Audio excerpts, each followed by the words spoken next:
इस बहुत ही ज़्यादा इंपॉर्टेंट लेक्चर से हम पब्लिक ब्लॉकचेन का अभ्यास करना चालू करने वाले हैं।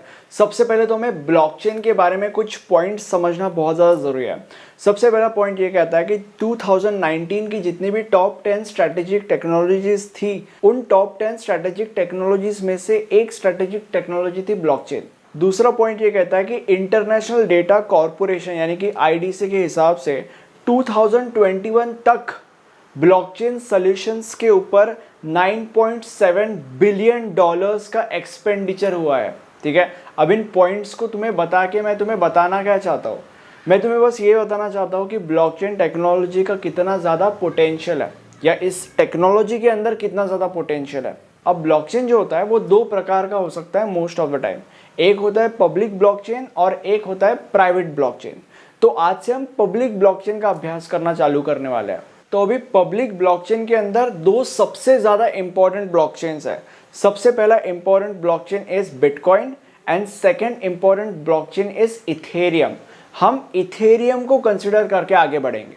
अब इथेरियम को कंसिडर करके आगे बढ़ेंगे, इसका मतलब क्या है? इसका मतलब ये है कि पब्लिक ब्लॉकचेन के अंदर हम जितने भी चीज़ें पढ़ेंगे उन सारी की सारी चीज़ों को हम इथेरियम के पॉइंट ऑफ व्यू से देखेंगे, या मोस्ट ऑफ द चीज़ों को हम इथेरियम को कंसिडर करके पढ़ेंगे।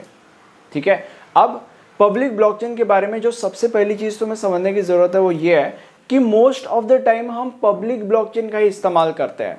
दूसरी चीज़ जो तुम्हें समझने की ज़रूरत है वो ये है कि पब्लिक ब्लॉकचेन एक ऐसा ब्लॉकचेन है जिसको कोई भी ज्वाइन कर सकता है, और सिर्फ ज्वाइन ही नहीं बल्कि ज्वाइन करके उसके अंदर ट्रांजैक्शंस भी परफॉर्म कर सकता है। और इसीलिए हम पब्लिक ब्लॉकचेन को परमिशन लेस डिस्ट्रीब्यूटेड लेजर या परमिशन लेस ब्लॉकचेन भी कहते हैं। अब हम पब्लिक ब्लॉकचेन के कुछ कैरेक्टरिस्टिक्स देख लेते हैं। देखो, सबसे पहले एनर्जी कंजम्पशन, इसका एनर्जी कंजम्पशन जो होता है वो बहुत ज़्यादा हाई होता है। Second is speed of transactions, इसका जो स्पीड ऑफ ट्रांजैक्शन होता है वो बहुत ज़्यादा लो होता है। Energy consumption is very high, speed of transaction is low, right. Second, type of network, किस प्रकार का नेटवर्क है ये? Public blockchain is a decentralised type of network. Decentralised type of network का मतलब क्या होता है? इसका मतलब ये होता है कि इस नेटवर्क के अंदर कोई एक एंटिटी नहीं होती जिसके ऊपर सारा का सारा कंट्रोल होता है।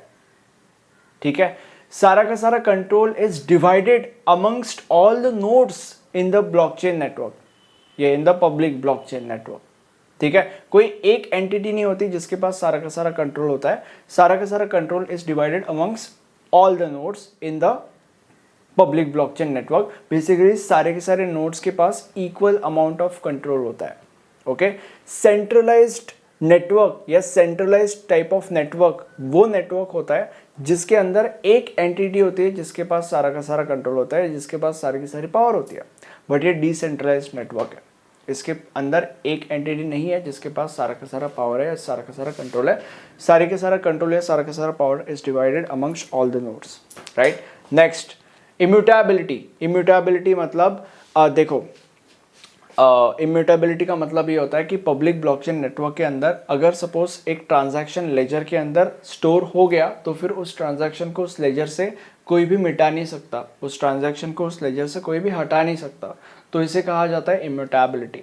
Now the next characteristic is scalability. अब ये जो पब्लिक ब्लॉकचेन है ये ज़्यादा स्केलेबल नहीं होता। हम ऐसे भी कह सकते हैं कि पब्लिक ब्लॉकचेन की जो स्केलेबिलिटी है वो लिमिटेड होती है।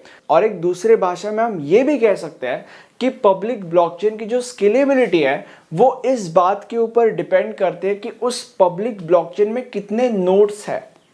ओके, उस पब्लिक ब्लॉकचेन में कितने नोड्स है ये एक मेजर फैक्टर होता है जिसके ऊपर ये चीज़ डिपेंड करती है कि उस पब्लिक ब्लॉकचेन की स्केलेबिलिटी कितनी है, या बेसिकली वो पब्लिक ब्लॉकचेन कितना स्केलेबल है। और इसके अलावा भी और कुछ फैक्टर्स होते हैं जैसे कि फॉर एग्जांपल बैंडविड्थ, जैसे कि फॉर एग्जांपल स्टोरेज वगैरह वगैरह वगैरह।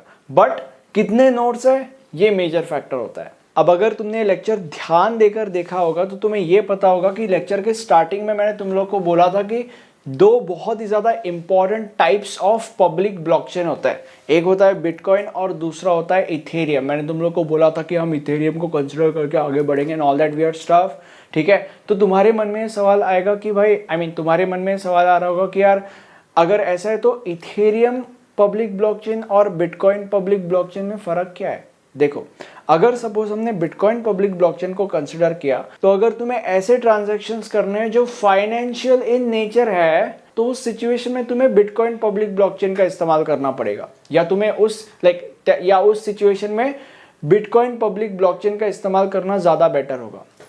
ओके और अगर तुम्हें एक बेसिकली सर्कल बनाना है, एक बेसिकली एक एरिया ऑफ पीपल के अंदर ट्रांजैक्शंस परफॉर्म करने हैं, जैसे कि फॉर एग्जांपल किसी बिल्डिंग का society, like it's a group of people, जैसे कि फॉर एग्जांपल एक hospital, it's a group of people, right? तो अगर एक ग्रुप ऑफ पीपल के अंदर तुम्हें ट्रांजैक्शंस परफॉर्म करना है, तो it's better to opt for Ethereum public blockchain, ठीक है? और इथेरियम पब्लिक ब्लॉकचेन के अंदर क्या फाइनेंशियल ट्रांजैक्शंस नहीं हो सकते? ऐसा नहीं है, उसके अंदर फाइनेंशियल ट्रांजैक्शंस भी हो सकते हैं।